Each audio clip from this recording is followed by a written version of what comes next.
बलभद्र सुभद्राभ्याम जगन्नाथाय ते नमः। अचिंत्य रूपाय निर्गुणाय गुणात्मने समस्त जगदाधार मूर्तये ब्रह्मणे नमः। स्वागत है। कुछ नहीं पढ़ाना है मुझे, क्योंकि अभी कुछ समय पहले एक कक्षा हो गया है, इसलिए फिर से देंगे तो आप सब लोग भी बोरिंग भी हो सकते हैं। कोई ना कोई महाभारतम मोबाइल आपने ज्वाइन कर लीजिए, वीडियो अपलोड हो जाएगा। देखो वीडियो अपलोड नहीं है, इसलिए जो गौतम जी वो भी आप ज्वाइन कर सकते हैं। अशोक वर्मा जी पूर्वक ये राजयोग के भंग के विषय में चर्चा कर रहे थे। एक लक्षण हम लोगों को प्राप्त हुआ था।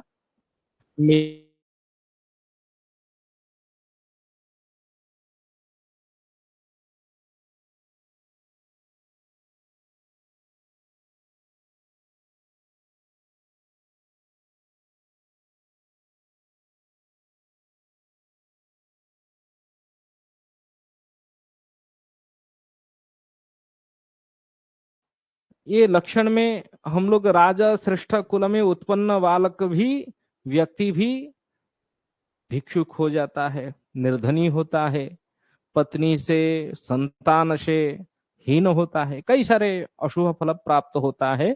उसका लक्षण हम लोग समझे हैं। इसी प्रकार एक लक्षण आज समझ लेते हैं। क्या कहते हैं ना, मंदा राही समन्विते मरग राही। अपना अपना माइक बंद कर लीजिए कृपया। अशोक जी, हरिओम।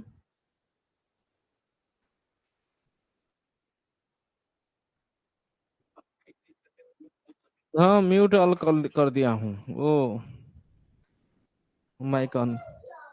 मंदा राही समन्विते अमर गुरु शुक्रेन्दु पुत्रेक्षिते। मंद आर अहि समन्विते अमर गुरु। अमर गुरु, अमर देवता, देवताओं के गुरु बृहस्पति। हम लोग गुरु को, बृहस्पति को देवताओं के गुरु मानते हैं। मंद शनि, आर भौम मंगल, अहि सर्प राहु। अहि नाम सर्प राहु। तो मंदा राही समन्विते अमर गुरु शुक्रेन्दु पुत्रे क्षिते। शुक्र इंदुपुत्र, शुक्र शुक्र इंदुपुत्र, चंद्रमा के पुत्र बुध, इक्षिते दृष्टि। तो यहां दो लक्षण प्राप्त हो रहा है। एक लक्षण में बृहस्पति शनि भौम राहु से युक्त हो। तीन ग्रह, शनि भौम राहु, ये तीनों की तीनों पापक ग्रह है। और उनके साथ कौन विद्यमान हो ना, बृहस्पति समन्वित हो, इससे उनसे युक्त हो, इन तीनों से। तो इससे पूरा अर्थ क्या है, चारों की चारों ग्रह एक स्थान में विद्यमान है। जैसे वर्तमान समय में गोचर कुंडली हम लोग देखेंगे तो राहु, बुध, शुक्र, शनि, ये चार एक राशि में स्थित हैं। वो मीन राशि में, मीन मीन राशि में बुध नीचस्थ होता है, परंतु मीन राशि में शुक्र भी उच्चस्थ होता है। एक ग्रह जिस राशि में नीचस्थ है, उसी राशि में दूसरे ग्रह यदि उच्चस्थ हो जाए, वहां भी उसका नीचत्व का भंग होता है। एक लक्षण है। और ऐसे भी हम लोग जानते हैं, बुध शनि शुक्र ये तीनों आपस में मित्रता रखते हैं। यहाँ क्या लक्षण है, वर्तमान की हम लोग गोचरीय स्थिति तो जानते हैं, मीन राशि में चार ग्रह विद्यमान है, वो राहु के साथ बुध शुक्र शनि मीन राशि में स्थित होने के कारण ये एक शुभ योग भी बना रहा है। राहु भी बुध शुक्र शनि का मित्र है। परंतु यहाँ क्या लक्षण है, राहु के साथ मंगल का मित्रता नहीं, और मंगल के साथ शनि का भी मित्रता नहीं। मंदा राही समन्विते अमर गुरु, अमर गुरु जो देवताओं के गुरु है वो बृहस्पति है, वो बृहस्पति, तो बृहस्पति का इन चारों से मित्रता नहीं है। हम लोग जब मित्रताओं की संबंध स्वीकार करते हैं उसमें आकाश तत्व से युक्त बृहस्पति और अग्नि तत्व से युक्त मंगल, इन दोनों में मित्रता होती है। मंगल, सूर्य, बृहस्पति, चंद्रमा, ये चार आपस में मित्रता रखते हैं।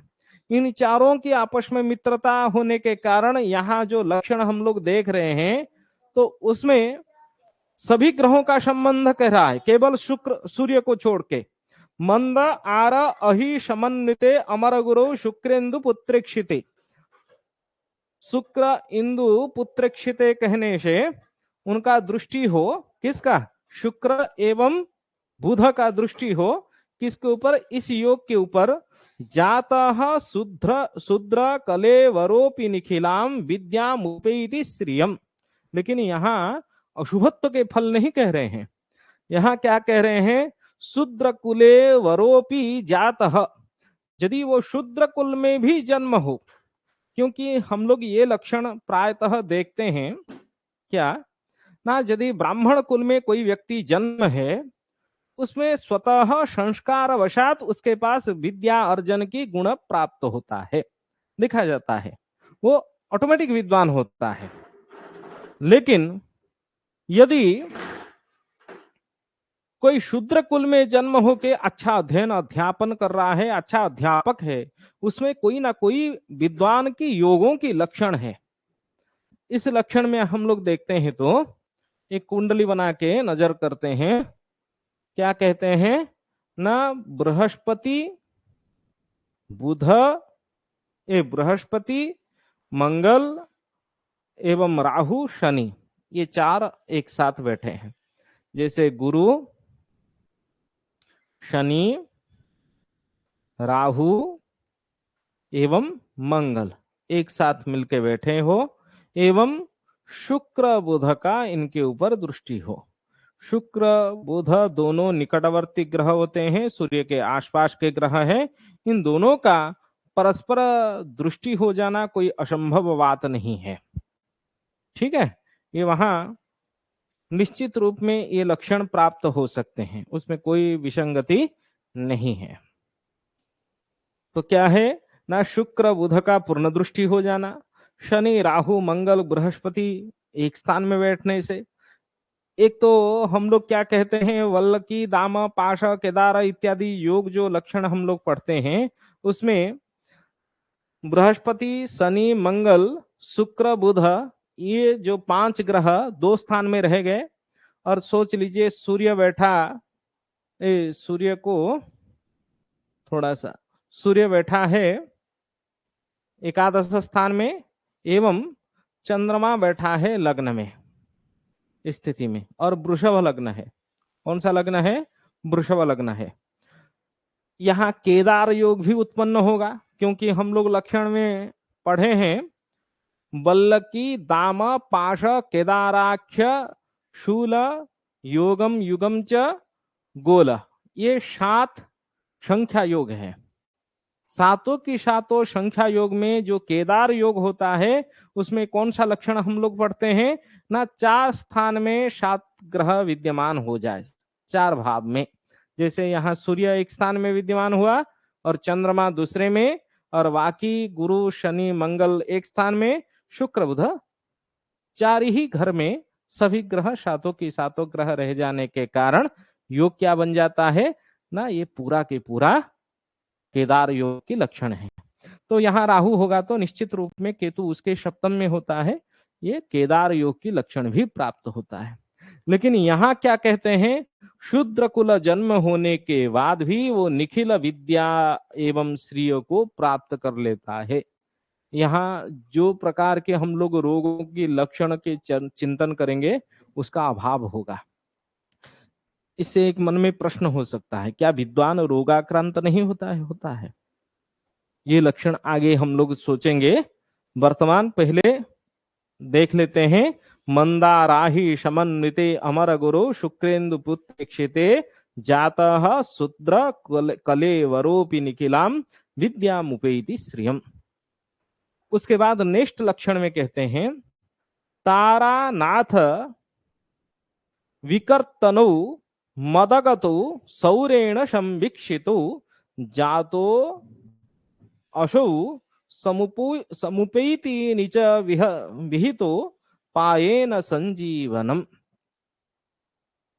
तारानाथ विकर्तनु अर्कतनु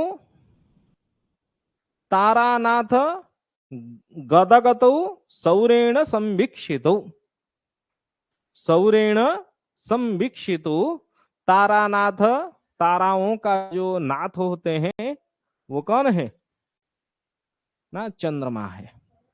और विकर्तन कौन है ना, सूर्य है। तारानाथ विकर्तनौ तो सूर्य चंद्र, दोनों सूर्य एवं चंद्रमा। गदगतो, गद स्थान जो है वो षष्ठ भाव को कहा जाता है। गद स्थान षष्ठ भाव, जहां से रोग उत्पन्न होते हैं। और सूर्य चंद्रमा षष्ठ भाव में बैठने से निश्चित रूप में रोग उत्पन्न होने का स्थान है।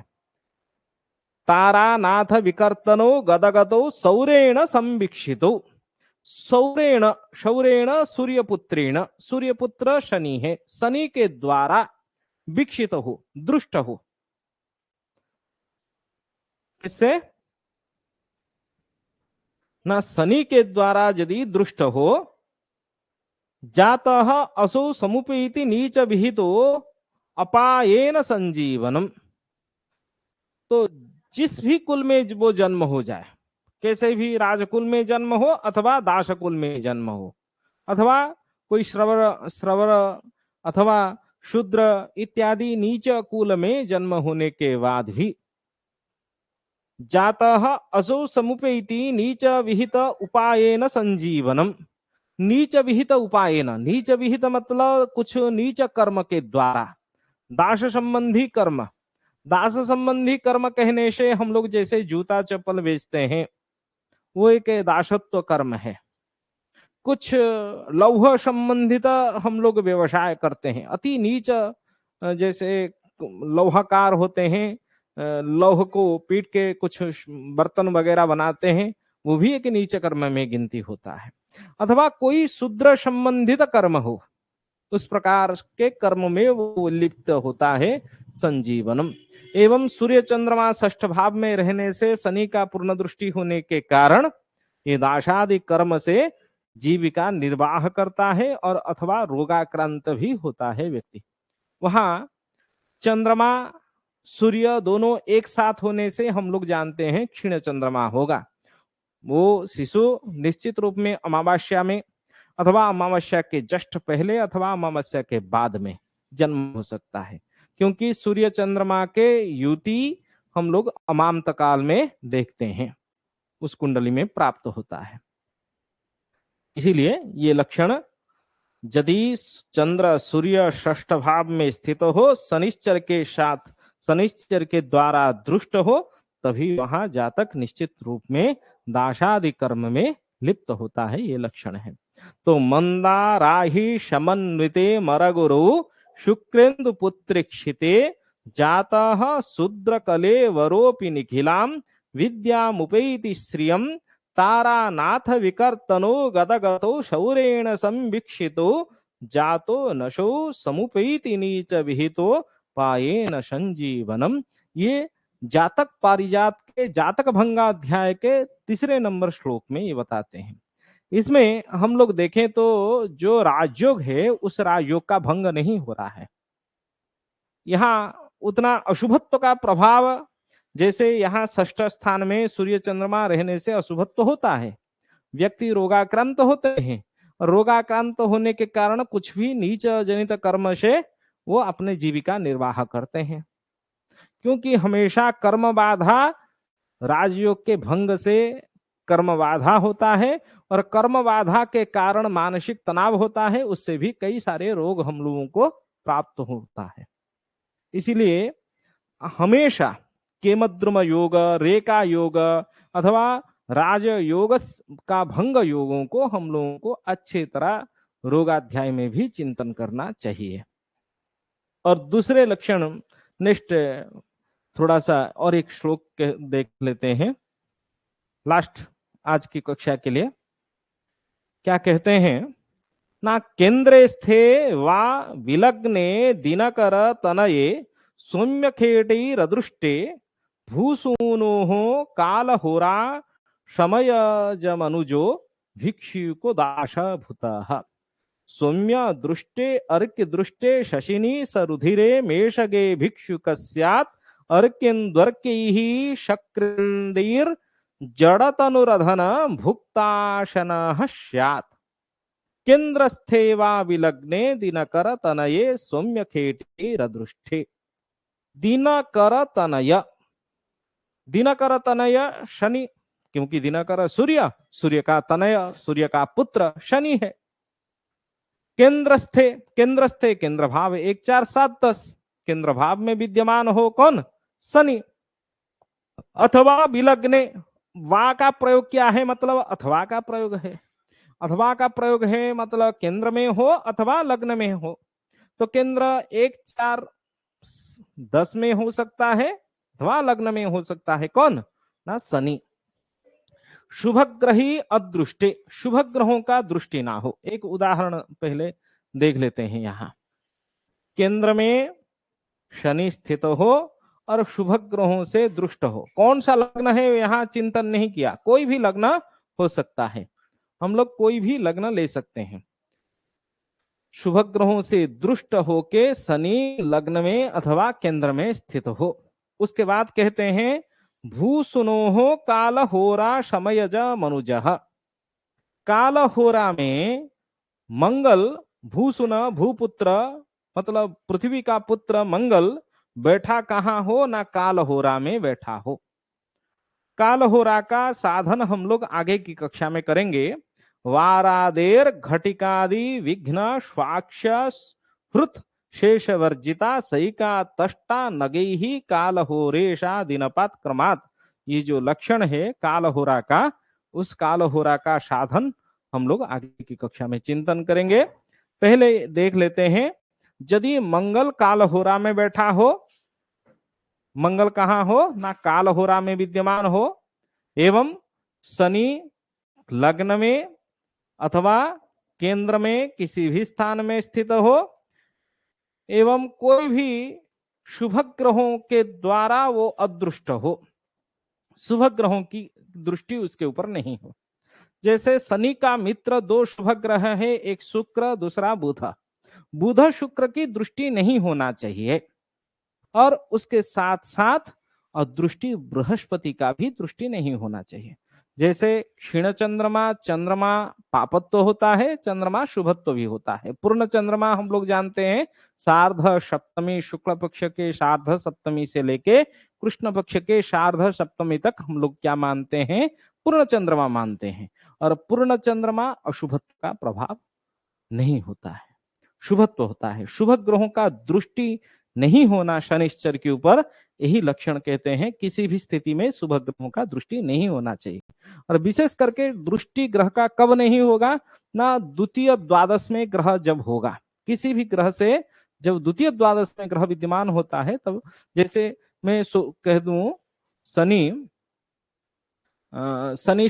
शनि से द्वितीय स्थान में चंद्रमा बैठा हो और गुरु शुक्र बुध ये चारों बैठे हो, तो इन चारों का दृष्टि शनि के ऊपर नहीं होगा। इसी प्रकार जहां शनि विद्यमान हो, उससे द्वितीय स्थान में और द्वादश स्थान में यदि दोनों तरफ शुभ ग्रह रह जाए, तभी वहां हम लोग जानते हैं शुभ मध्यस्थ योग बन जाएगा। शुभ मध्यस्थ योग का फल अलग होगी। यहां दृष्टि अभाव है, इसका लक्ष्य ये मतलब नहीं है शुभ मध्यस्थ योग हो जाए।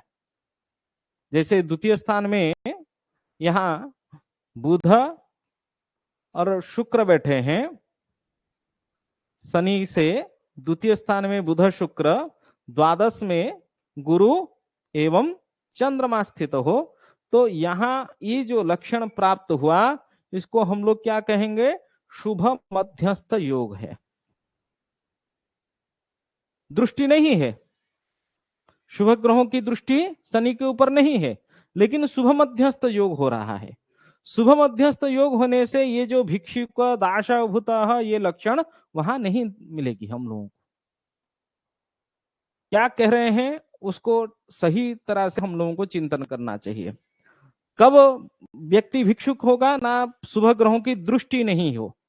शुभ ग्रहों की दृष्टि नहीं हो इसका अर्थ यह भी हम लोगों को दिमाग में बैठाना है, शुभ मध्यस्थ योग भी शनि के ऊपर नहीं हो और शनि केंद्र में बैठे हो। एक बिंदु हम लोगों को हमेशा दिमाग में स्थित रखना है, बैठाना है। केंद्र में शुभ ग्रहों की अभाव होने से व्यक्ति कुत्सित कर्म करता है और व्यक्ति में धन की अभाव रहती है, कई सारी समस्या होती है, वो रोगाक्रांत भी हो सकता है। चर लग्न हो एवं चर राशि में चंद्रमा स्थित हो, शुभ ग्रहों की लग्न के ऊपर चंद्रमा के ऊपर दृष्टि ना हो और केंद्र में शुभ ग्रह एक भी नहीं विद्यमान है, वहां निश्चित रूप में उस लक्षण में हम लोगों को दिमाग में स्थित कर देना है। इस लक्षण में वो व्यक्ति भिक्षुक होगा अथवा धनहीनता होगी अथवा कई सारे परेशानियां वहां प्राप्त होगा, रोगाक्रांत हो सकता है, ये लक्षण हमको वहां प्राप्त होगा। इसीलिए यहाँ भी वो जातक पर्यात में वैद्यनाथ झा इस प्रकार के लक्षण लिखते हैं। और एक नेक्स्ट कालहोरा के विषय में, मंगल कालहोरा में विद्यमान हो, ये कालहोरा के साधन अगले कक्षा में विचार करेंगे। केवल और सेकंड लाइन का विचार कर लेते हैं। थर्ड लाइन में सौम्य दृष्टे अर्क दृष्टे शशिनी सरुधिरे मेषगे भिक्षुक स्यात्। शनि चंद्रमा सूर्य ये तीनों, शनि चंद्रमा सूर्य ये तीनों केंद्र में स्थित हो, सौम्य अदृष्टे अर्क दृष्टे, अर्की शनि, अर्की कौन है शनि, शुभ ग्रहों की अदृष्ट हो, शुभ ग्रह नहीं देख रहे हो, शनि का दृष्टि हो, शशिनी चंद्रमा, सरुधिरे, रुधिर मतलब रुधिर मंगल को कहा गया है, तो मंगल के साथ चंद्रमा मेष राशि में स्थित हो एवं मेष राशि में ये कहते हैं शनि चंद्रमा सूर्य तीनों भी, क्योंकि आगे कहते हैं तद अर्केन्द्वर्की ही सकेंद्री ही। दूसरे लक्षण में एक तो कहते हैं भौम शहीते चंद्रे मेष राशिस्ते शुभ रदृष्टे शनिना दृष्टे च जातः भिक्षुकः भवति। एक लक्षण में कहते हैं क्या है ना, मंगल के साथ चंद्रमा मेष राशि में विद्यमान हो, वो आप कुंडली बना सकते हैं। मेष राशि में मंगल स्वगृही होता है, लेकिन स्वगृही हो जाने से ये मेष, ये मकर लग्न हो, मेष राशि में मंगल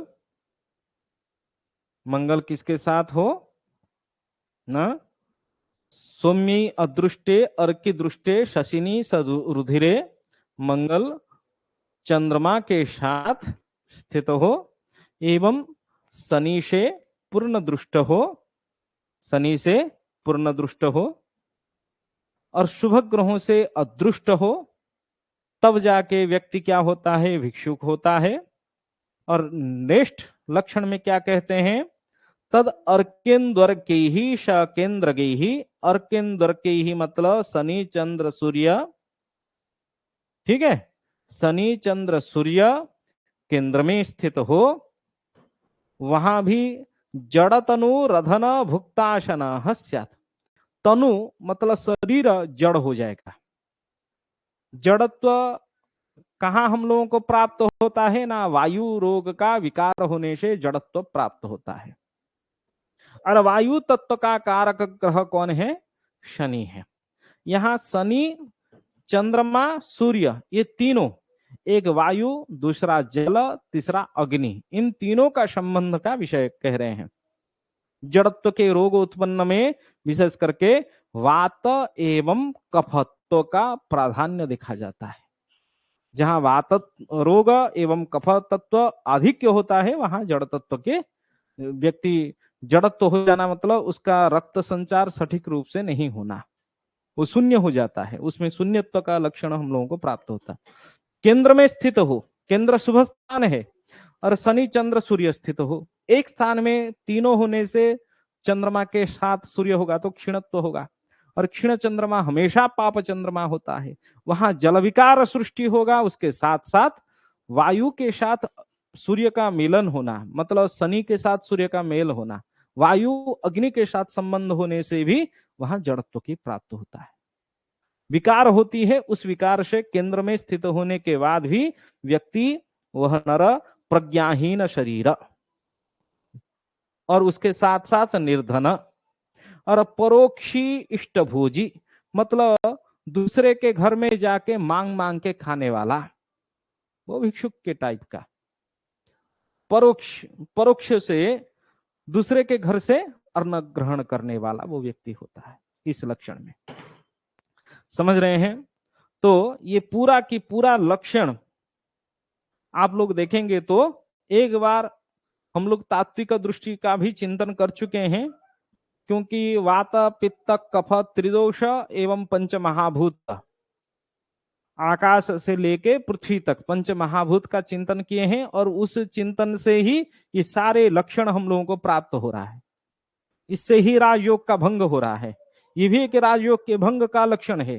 क्षीण चंद्रमा होना, शनि सूर्य चंद्रमा एक साथ बैठ जाना, केंद्र में स्थित होना, शुभ ग्रहों की दृष्टि नहीं होना, ये सभी लक्षण अशुभत्व का है। इस अशुभत्व के लक्षण में व्यक्ति क्या होता है? दुर्भिक्ष व धनहीनता होता है, इस प्रकार के लक्षण है। और अगले नेक्स्ट क्लास में हम लोग कालहोरा के विषय में चर्चा करेंगे।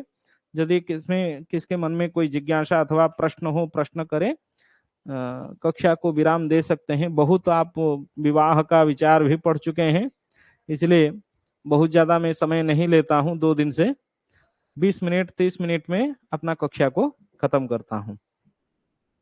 मन में कोई प्रश्न है? ठीक है, धन्यवाद आप सभी को। प्रणाम।